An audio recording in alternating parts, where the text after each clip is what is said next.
I was born dirt poor.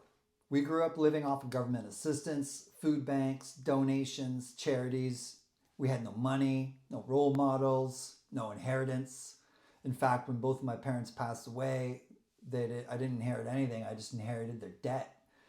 And I just thought that being broke was something I was born into. It was just meant to be like that. And as a result, I felt second class for a lot of my life.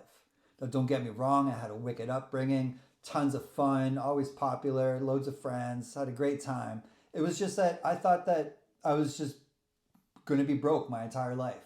And the idea of like home ownership, well, that was just a pipe dream. That was just for rich people, I thought. And I was not, nor would I ever be rich. And that would have very well been the case had I not learned the crucial skill of capital raising.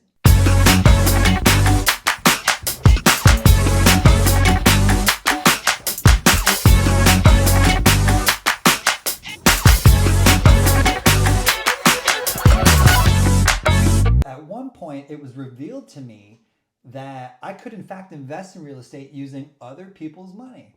And that I could slowly, yeah, it's not quick wealth, it's get rich slow, but I could slowly build wealth and together with my investors, and I can change my situation. And I want that for you too. So over the next couple minutes, I'm just going to go over what is capital raising, why do I think it's one of the most important skills that you can have as an entrepreneur, and what value do you bring to the table. So let's get started. What is capital raising? Well, it's simple. First of all, capital, that just means money. It's a fancy word for money.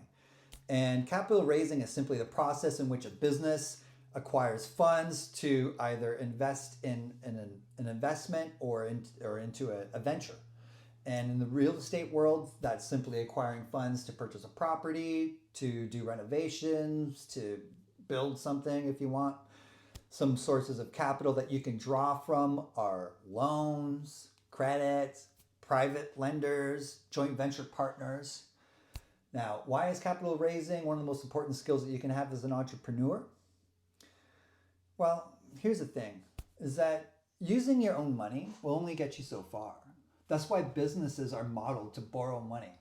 You don't see a CEO like busting their piggy bank, investing their own cash into their businesses. They'll borrow other people's money and then they'll use their money to buy their own things that they want. Car, trip, house. And if I waited until I had enough money, I would still be waiting. So imagine this. Imagine you purchased 5 houses 5 years ago. Think about where you'd be today. Now, the reason why you probably didn't purchase 5 income properties 5 years ago is probably because you couldn't afford it. You didn't have the money. Now, most of us plan on using our own money to buy real estate, and then we recycle that money once the value increases. But this is just way too slow. And unless you have an unlimited amount of money, you are probably going to run out of money eventually. That's why this is important for everyone listening to this right now. Another important thing to realize is that time is a huge resource. Do you know how labor intensive it is to find and create a cash flowing property? Especially in today's market conditions, it takes a lot. You need to be constantly reviewing deals from wholesalers, looking at portals from realtors, knocking on doors, constantly talking to people and running numbers on several properties a day. Some would even go as far as to say that finding a good deal is actually harder than finding money. So knowing how to identify opportunities and turn liabilities into an asset is a prerequisite, and it is a must if you're going to be raising capital. You need to understand these fundamentals.